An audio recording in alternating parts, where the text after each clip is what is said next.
I'll tell you what, there needs to be some kind of change in strategy with the cops these days. They need to pull over tailgaters. I mean, tailgaters have no common courtesy for the next man or for themselves. They don't think about the family that they might be leaving.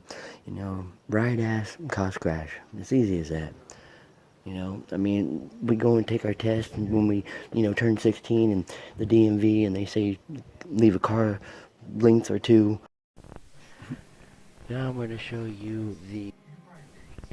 This is the wrong.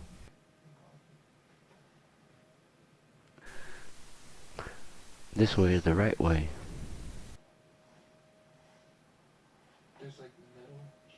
One or two car lengths behind.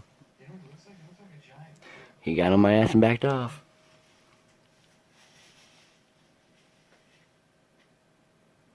These are a few reasons why they're not usually enforced for the tailgating unless primarily assigned to traffic enforcement, writing traffic citations, and largely in secondary duties behind answering calls.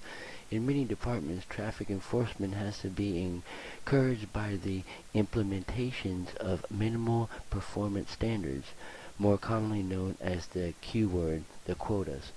So it is easier to observe and stop sign violations or someone who doesn't turn on the signal than it does tailgating. Even though we go to the DMV or the MVD, which sounds like a disease, but that's what we call it here in Arizona, MVD, and take a test, and in that test it says that a safe driver, all drivers should keep at least 1 to 2 car lengths of a distance of the car in front of you. Now, if you're tailgating, you're riding ass, you're causing a crash. I mean, I don't care what you say. So those people doing that have no common courtesy for the next driver.